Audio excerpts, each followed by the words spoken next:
Greetings, ladies and gentlemen, boys and girls, trans men and women, non-binary, gender fluid. What up, Republicans and Democrats, liberals, conservatives, libertarians, non-affiliated third parties, Trump supporters?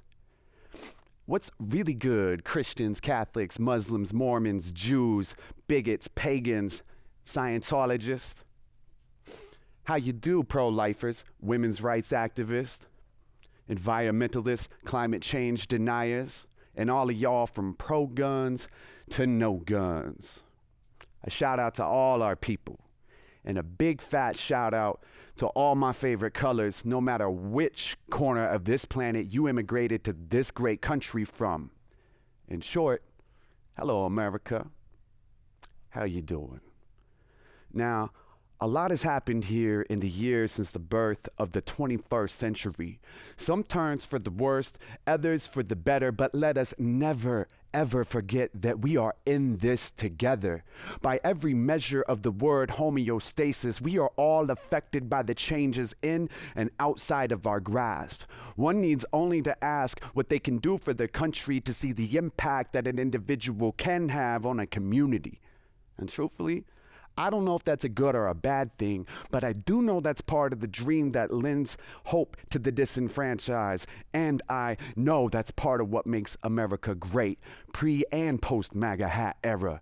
Our errors are as insurmountable as our accomplishments, and as such, we have lended ourselves the opportunity to learn and grow with impunity. The scrutiny that we face today will pave the way to a brighter tomorrow as long as we use our hearts for what hearts are for.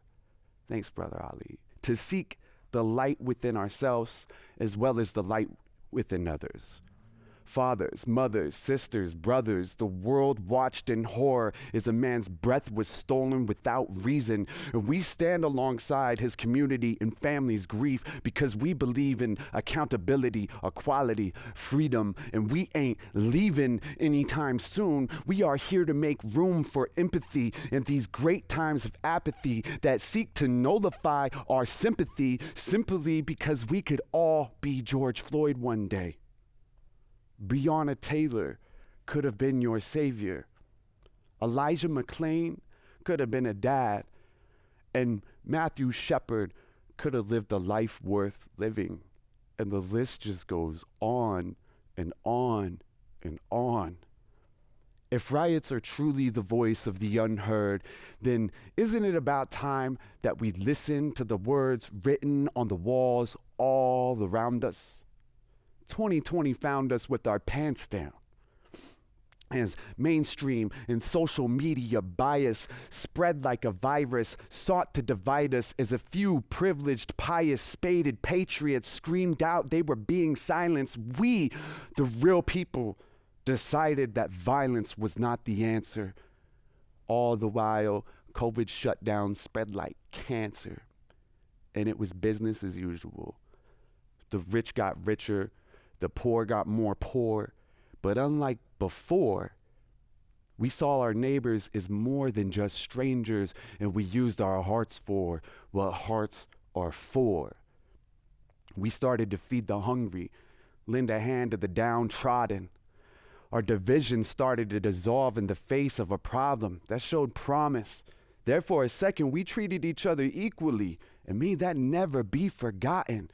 We threw our hat in the ring for mom and pops, Main Street communities, neighbors, strangers, and my friends. That was awesome. Honestly, in our darkest moments, we see people helping people.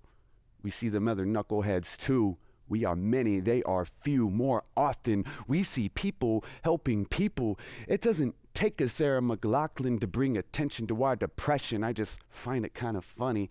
It took a pandemic to expose how we express it. The message is clear. Beyond religion, political affiliation, the color of your pores, problems don't go away simply because they're ignored, but we can start building a better tomorrow today as long as we use our hearts for what hearts are for, to seek the light within others as well as the light within ourselves, to expose the better angels of our nature, to find common ground, beyond our disagreements. This great experiment that we call the United States of America will only succeed on the grounds of radical inclusivity.